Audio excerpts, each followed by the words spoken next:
ABD Kongresi'nin Çin İşleri Yürütme Komitesi yeni raporunda Doğu Türkistan'da insanlığa karşı suçlar ve hatta soykırımın yaşanıyor olabileceğine dair yeni kanıtlar olduğunu söyledi. Çin Yürütme Komitesi 14 Ocak'ta yayınlanan raporunda Çin hükümetinin Uygur Özerk Bölgesi'nde sözde mesleki eğitim merkezleri kurarak Uygurlara yönelik sistematik zulmünü şiddetle kınadı.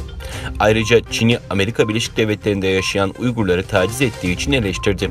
ABD Kongresi'nde her iki partiden oluşan komite, ABD hükümetini Uygur Özerk Bölgesi'nde zulüm işlenip işlenmediğine derhal karar vermeye çağırdı.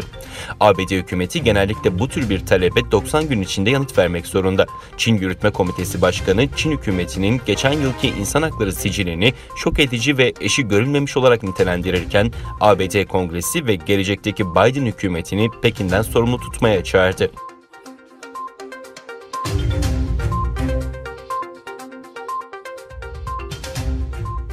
Radio France International'a göre Kanada hükümeti 12 Ocak'ta Doğu Türkistan'daki toplama kampları ile ilgili zorunlu çalıştırma ürünlerinin Kanada'ya girişini önlemek için bir dizi önlemler açıkladı.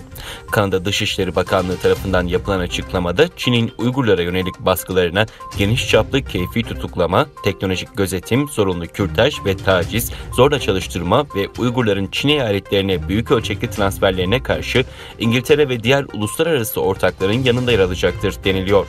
İngiliz hükümeti 12 Ocak'ta Çin'in Doğu Türkistan'da zorunlu çalıştırma ürünleri ithalatını yasaklayan bir kararı kabul etmişti.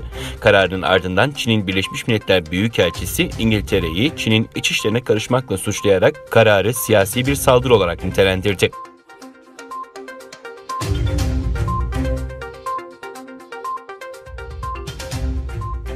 AK Parti sözcüsü Ömer Çelik, Çin'le Türkiye arasında yapılan suçların iadesi anlaşması ile ilgili açıklamalarda bulundu. AK Parti MKYK toplantısı sonrası açıklamalarda bulunan Ömer Çelik, bu anlaşma pek çok ülkeyle yaptığımız olağan uluslararası hukuka uygun bir suçların iadesi anlaşmasıdır. Bizim bu şekilde 32 ülkeyle anlaşmamız var. Türkiye tarafından karar merci Yüce Meclis'tir.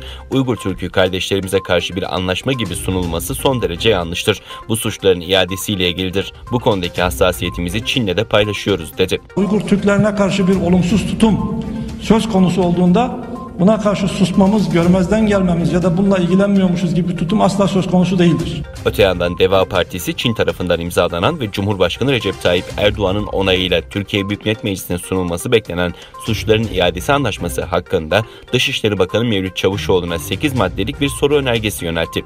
Partinin Hukuk ve Adalet Politikaları Başkanı Mustafa Yeneroğlu'nun Perşembe günü yaptığı açıklamada Türkiye'nin insan hakkı ihlalleri konusundaki sicili oldukça kabarık olan Çin'le yapılan anlaşmayı onaylaması Avrupa İnsan Hakları Sözleşmesi yükümlülüklerini ihlal sonucunu doğuracağını ifade etti. Çin ile Türkiye arasında yapılan bu anlaşmanın Çin Ulusal Halk Kongresi'nde onaylanması Türkiye'deki Uygur diasporasında endişe yaratmıştı.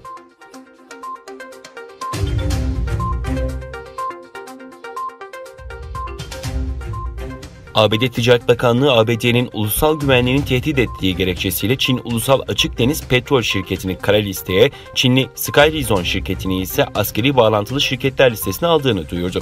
ABD Ticaret Bakanlığı'ndan yapılan açıklamada her iki şirketin de ABD'nin ulusal güvenliğini tehdit ettiği ifade edildi. Çin Ulusal Açık Deniz Petrol Şirketi'nin Çin'in Güney Çin Denizi'ndeki komşularına gözdağı vermesine yardımcı olduğuna işaret edilen açıklamada, Skyrizon'un ise askeri uçak motorları gibi ürünleri geliştirme kabiliyeti sahip olduğu aktarıldı. ABD Ticaret Bakanı konuya ilişkin Çin'in Güney Çin Denizi'ndeki pervasız ve agresif eylemleriyle silahlanma çabası için teknoloji edinmeye yönelik saldırgan tutumunun ABD'nin ve uluslararası toplumun güvenliği için tehdit oluşturduğunu ifade etti.